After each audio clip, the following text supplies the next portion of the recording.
Bonjour et bienvenue sur la matinale. Dans cet exercice, on va faire des calculs de limites pas forcément si évidents que ça. Par exemple, le premier, on demande la limite en plus l'infini de racine de x carré plus 3 moins racine de x carré plus 1. Bon, quand on fait une limite comme ça, on calcule la limite de chaque morceau et puis on les remet ensemble. Par exemple, ici, comme on a un moins, on fait la limite du premier moins la limite du deuxième. La limite de x carré plus 3, quand x vaut l'infini, ça fait infini plus 3, ça fait infini, et racine de l'infini, ça fait infini. Donc là, on a plus infini. Même chose à côté, la racine vaudra infini. Sauf que infini moins infini, c'est ce qu'on appelle une forme indéterminée. 10 moins 10, on sait que ça fait 0. Par contre, infini moins infini, grand moins grand, on ne sait pas si les grands valent la même chose ou pas, donc on ne peut pas répondre. C'est ce qu'on appelle une forme indéterminée. Il y a un truc qui marche très bien avec les racines, c'est de multiplier par le conjugué. Le conjugué, c'est-à-dire la même quantité, simplement entre les racines, on va changer le signe. Ici, on a un moins, donc ce qu'on va faire, c'est que notre racine de départ, x carré plus 3 moins racine de x carré plus 1, on va multiplier tout ça par le conjugué. C'est-à-dire racine de x carré plus 3 plus racine de x carré plus 1. Alors bien sûr, si on multiplie par ça, on n'a pas le droit de le faire gratuitement, il faut diviser par la même chose, parce que sinon, on n'a plus la même valeur qu'au départ. Donc on multiplie par la même chose. Ce qui fait que notre fraction à côté, elle vaut 1, donc finalement le truc de départ fois 1, ça reste le truc de départ. Mais regardez l'intérêt de faire ça. Là, on a du a moins b, a plus b, donc identité remarquable. On va faire du a carré moins b carré. A, c'est la racine de x carré plus 3. Si je la mets au carré, finalement la racine dégage. X carré plus 3, moins. Et le b au carré, b c'est l'autre racine, donc la racine va juste dégager en mettant au carré. On aura x au carré plus 1. Et tout ça divisé par nos deux racines d'en dessous. X au carré plus 3, plus racine de x au carré plus 1.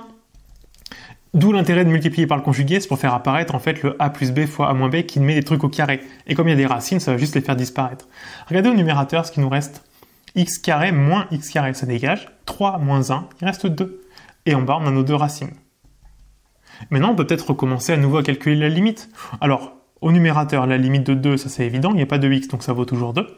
La limite de nos deux racines en dessous, plus l'autre racine, x au carré plus 3, ça fait infini, donc racine de l'infini, ça fait infini. L'autre à côté, elle vaut aussi infini. Infini plus infini, à cette fois grand plus grand, ça fait très grand. Donc en fait, on a plus infini.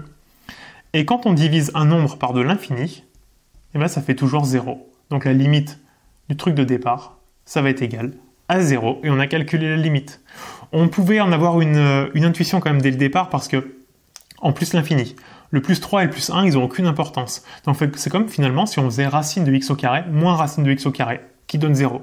Mais bon, au niveau de la rédaction, c'est pas mal de faire par le conjugué. C'est bien de le faire en deux temps. D'avoir une idée du résultat, c'est-à-dire qu'on sait qu'on va trouver 0, mais après pour le démontrer avec le conjugué, ça marche très bien. Maintenant, la deuxième limite qu'on va faire, c'est la limite de cosinus x plus 1 divisé par x moins pi lorsqu'on se trouve en pi. Alors, déjà, on a un problème parce que x moins pi, ça fait 0. Bon, diviser par 0 pour les limites, c'est pas forcément un problème. C'est un problème lorsqu'on a 0 sur 0. Et le problème, c'est que cosinus pi vaut moins 1. Moins 1 plus 1, ça fait 0. On a 0 sur 0, donc à nouveau une forme indéterminée. Là, il n'y a pas d'histoire de racine, donc on ne va pas multiplier par le conjugué. Par contre, il y a quelque chose d'assez important.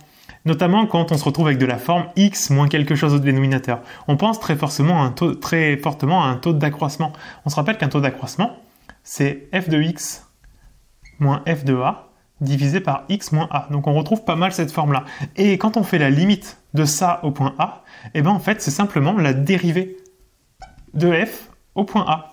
C'est la première chose que vous avez vue en première, normalement, vous avez votre taux d'accroissement. À la fin, vous calculiez la limite. Lorsque h tendait vers 0, ça vous donnait le nombre dérivé de la fonction en 0. Ici, on prend simplement le nombre dérivé de la fonction au point a. Et donc, si on arrive à écrire notre limite sous cette forme-là, il y a des chances qu'on s'en sorte avec le taux d'accroissement. Est-ce que ça marche? Si on reprend la forme, x moins a, ça veut dire que petit a, il vaut pi. Et puis en haut, f de x moins f de x, a priori, c'est cos x. Donc, on pourrait poser f de x égale cos x. À côté, on voudrait f de a. Bon, ce qu'on va calculer, c'est f de pi, puisqu'on est en pi. F de pi, cos pi, il vaut moins 1. Si vous l'avez en tête sur le cercle trigo, pi, il est à gauche. Sur la ligne horizontale, la ligne de cosinus, c'est tout à gauche, donc ça vaut moins 1. Donc, f de x moins f de pi, ce qu'on voudrait ici, f de x moins f de a au point pi, donc ça fait f de x moins f de pi. Ça nous fait donc cos x moins 1, qui fait donc cos x plus 1. Et donc on se retrouve exactement avec du f de x moins f de pi sur x moins pi. Autrement dit, notre limite ici, c'est simplement f' au point pi. Alors, f vaut cos x, la dérivée de cos, c'est moins sinus. Donc en fait, ça fait moins sinus au point pi. Sinus pi vaut 0, avec le moins, ça fait toujours 0. Et on trouve notre limite. Alors, je sais dans les commentaires, il y en a qui vont me sortir le théorème de l'hôpital. Très bien, moi j'ai rien contre. Mais par contre, si vous voulez faire le théorème de l'hôpital, c'est-à-dire dire que la limite, c'est la dérivée d'en haut en pi divisée par la dérivée d'en bas en pi, ça marche très bien. Mais il faut faire attention quand même, on n'a pas le droit de le faire gratuitement. Si vous dérivez votre fonction, il faut obligatoirement justifier pourquoi c'est dérivable. Et ça, je suis certain que personne ne le fait. Donc appliquez-le si ça vous fait plaisir, mais il faut quand même penser à rédiger correctement. En faisant apparaître le taux d'accroissement, c'est quand même un peu plus simple, je trouve. Et donc on obtient notre limite qui vaut 0. Et pour terminer, on va essayer de calculer la limite en 1 de racine de x au carré moins 1 sur x moins 1. Là, à nouveau, on aura un problème parce que si x vaut 1, x moins 1 vaut 0, x carré moins 1 vaut 0, donc racine de 0, ça fait 0. 0 sur 0 forme un déterminé. Mais il faut être un peu observateur. En fait, là-haut, 1, on pourrait l'écrire 1 au carré.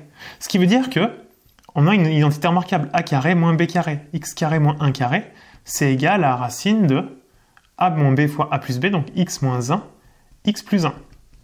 Bon, ça nous arrange peut-être pas beaucoup, mais un petit peu quand même, parce que, regardez, on fait apparaître au numérateur un truc qui ressemble beaucoup au dénominateur.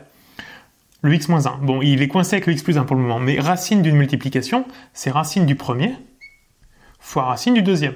Déjà un petit peu mieux. Sur x moins 1. Et puis en fait, le x moins 1 en bas, c'est comme si on avait la racine carrée au carré. Si on prend de la racine et du carré, les deux dégagent. Donc, ce qu'on va écrire, plutôt que de mettre un carré, on va écrire racine fois racine. Et regardez ce qui se passe.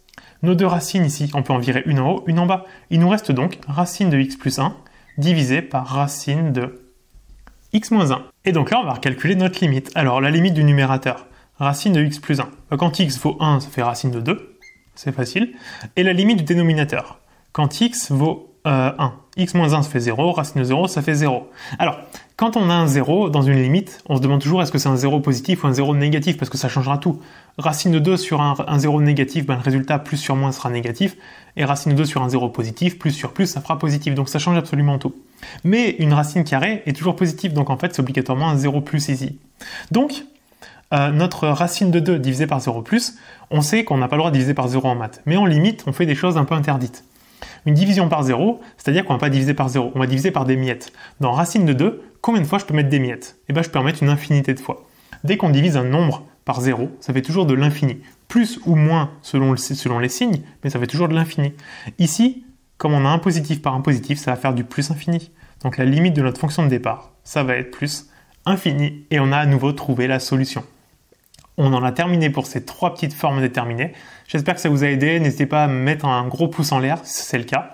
Je vous rappelle aussi, si vous voulez réussir en maths en première et en terminale, j'ai créé un programme vraiment personnalisé de A à Z qui vous accompagne. Je vous décortique absolument tous les cours du programme, je vous explique tout de A à Z de manière très simple. Vous comprendrez absolument tout. Il y a les exercices aussi. Les exercices que j'ai choisis, c'est les exercices qu'il faut maîtriser à 100%. C'est des choses que vous retrouverez dans les contrôles. Donc tout est guidé de A à Z. Vous avez en plus un chat pour me poser vos questions quand vous voulez dans la semaine si vous avez besoin. Donc allez-y, tout en description. Et je vous dis à bientôt pour une prochaine vidéo.